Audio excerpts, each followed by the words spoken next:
We're talking movies this morning, and there's been quite a buzz around the brand new film, Perfect Wave. It opened in cinemas last weekend, and the response to it has been absolutely phenomenal. It's based on a true story, taking us on a journey of the life of Ian McCormack, played by Scott Eastwood. And joining us in studio this morning, director Bruce Macdonald, Matt Bromley, who plays Mark, and Ian McCormack himself to tell his incredible story. Gentlemen, welcome to the Expresso studio. So nice to have you guys here. Great to be here. So Bruce, I watched the trailer of this movie, and what strikes me is the fact that it's a real touching movie, not only because it's based on a true story. The story's it's a love story, and it's based on a true story. There are four pillars of love.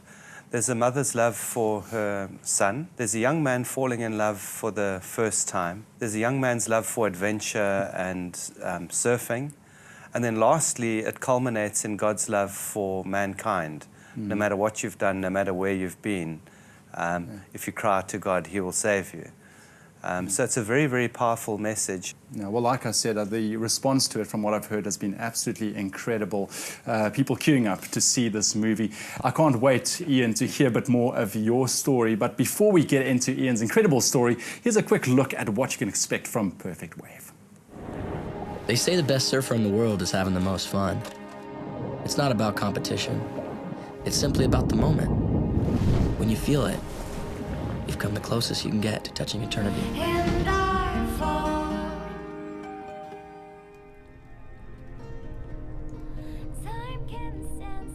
I may never leave this beautiful island, at least not in this body.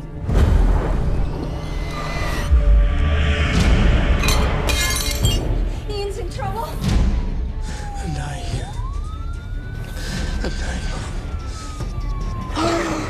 Perfect Wave, and you have to get to the cinemas and see this movie. We have the gentleman in studio with us. Ian, now I want to come to your story. This movie is about you. Give us your version of your story. Born in New Zealand, 2 years travelling around the world, surfing, ended up on Mauritius, living with the Creoles, night diving, stung by 5-box jellyfish, the fishermen called ombizib. By the time we got in the ambulance, my body was completely paralysed, gone through the death rattles, hardly hear my heart beating, and lying in the ambulance, I saw my life flash before me. I was an atheist. I thought, this happens before a man dies. I thought, if I died, is there life after death? I thought, well, I believe there's nothing. Next minute, in front of me, I see my mother on her knees in a bedroom praying. And she's saying, son, call out to God no matter how far from God you may be. And no matter what you've done wrong, if you call out to God from your heart, He will hear you and He'll forgive you. And my mother, I didn't realise, but back in New Zealand, she's the only Christian, had heard God say, your eldest son Ian is nearly dead. And what I've found is that mothers seem to know when kids are in serious trouble. Sure. And I was so far from anything of religion. And I said, well, God, if you exist, show me your face. No face appeared except my mum. I thought, my mum's a Christian. Could she be right? And I said, God, if you're out there, help me pray. Everything went into slow motion. I'd been in a car wreck years before, and it's as though time slowed down. Ambulance doors swung open. They raced me and tried to get my blood pressure, no pulse. Another machine, no pulse. The doctor saw that I was nearly dead, began slapping my hand, trying to put drip feed in. Said, do not close your eyes, you will die. So I determined I'll try and stay awake all night, but my veins are completely gone, so I was having difficulty even. I couldn't speak, I couldn't move, only my eyelids. So I thought I must rest. As I closed my eyes, the machines monitoring my heart flatlined. I found this incredible release, and I found myself out of my body. I don't know if you've heard of people. I've heard out-of-body experience. Look down and see and hear, and I'm going, what the heck? And I'd never read a Bible, but Jesus said, I am the resurrection and the life. Those who believe in me, even if they die, yet they shall live. Well, in a second, I'm out of the hospital, standing up in complete darkness. I thought, what the heck? Did I die? Brought my hand towards my face, went straight through my face. And then I could hear men screaming in the dark, saying, shut up, you're in hell, you deserve to be here. And I'm thinking, where's the little demons of the horns and the pitchforks and the fire and all this stuff? How come it's complete darkness? Next minute, light shone through the darkness. And God spoke to me out of Psalm 23, the Lord's my shepherd. I shall not want, even though I walk through the valley of the shadow of death, I shall fear no evil. So in that ambulance, I've given my heart to Him. He's leading me through the valley of death. And this light drew me up. I don't know if you've ever seen sunlight come through a window. and dust go up in it. I was just drawn up, and I could see far above me an opening, circular in shape, and narrow. And as I enter it, I'm going to get narrow and small as the way that leads to the kingdom of God. So I'm moving at the speed of light. Waves of light come up, and I hear a man speak in the centre of the light. He said, Ian, do you wish to return?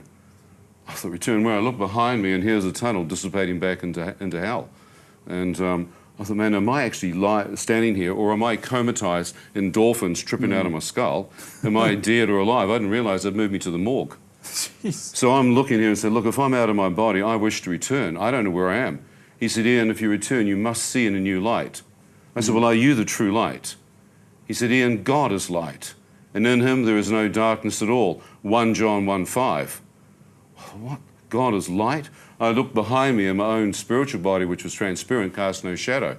And I thought, I've just come from darkness, and they call it hell. Well, I'd looked at Eastern mysticism and New Age, which was yin and yang. Light and darkness are equal and opposite, huh?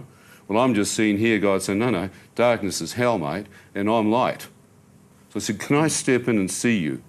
As I stepped in, it was like a cloud of radiance, and there's like miniature stars entered my heart and began healing my broken heart. I don't know if you've ever cried and been happy, but I began to weep. Sure. I thought, man, that's touching. Yeah. The deepest part of my heart. How could that happen? I didn't let anyone get that close, man. I walked in deeper, and the light began to part. Saw a man's bare feet, dazzling white robes, reaching down to his ankles, arms outstretched, deep. But these robes are robes of light. As I looked towards his face, what I saw was the source of all the light was coming out of his face. It was like looking into eternity within eternity. I knew if he spoke, star systems would come into existence. I thought, well, that's God. I never seen anything like this. Here, long, radiant white. Now, I've seen a heap of pictures of Jesus and icons and statues, but they've always got him dead or some ring around his head or something. I'm seeing Christ risen and glorified. I found out later in Revelations 1:13-18, it says his hair is white like wool, like snow. His face shines like the sun in full strength. I said, I've lived such a selfish life. I must go back.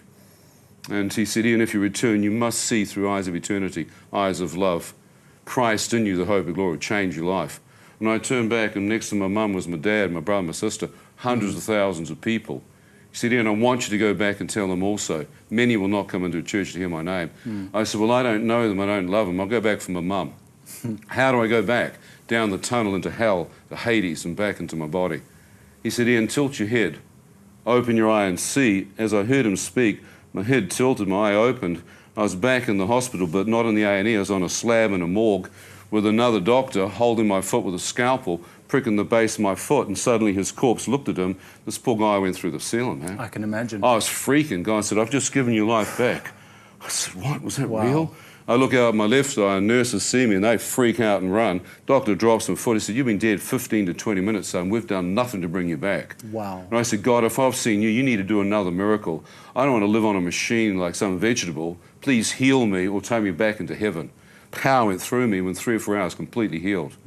I walked out and said, God, what the heck have I become? What did I see? He said, you saw my glorified son in Revelations 1:13-18. He said, read a Bible, you're a born-again Christian. Ian, I'm truly speechless and blown away by your story. I don't even know what to say at this stage. I mean, you're bringing me close to tears here. It's phenomenal, and I think this is exactly the reason why people should go see the film, because it's got a very powerful message. Matt, I want to come to you. How did you become part of this film, and how does it feel to be part of such an incredible story? Yeah, it was quite a strange story, actually. I've never acted before in my life, and a year and a half ago, Bruce called me up to do the stunt doubling surfing for the film. Okay. And then it turned out that all the actors could actually do their own surfing. Scott Eastwood, Jack Hodder and Scott Wardenson, they were all surfers already. So then there wasn't much of a role for me to play. Yeah. Next thing, they said I had the right look for the role of Mark, and I casted for it, got the role. And I was such a year and a half later, and in a feature film, hit the cinemas last Friday, acting alongside some of the biggest names in Hollywood. Yeah. Gentlemen, thank you so much for coming through and telling me about the movie. And I think what we've spoken about today, people should go see this and people should go experience it. So Ian, thank you very much as well for coming to tell your story. Gentlemen, thank you very much. Perfect Wave opening, or it is open at your cinemas at the moment, and I suggest you go see it and you will be touched by Ian McCormack's story.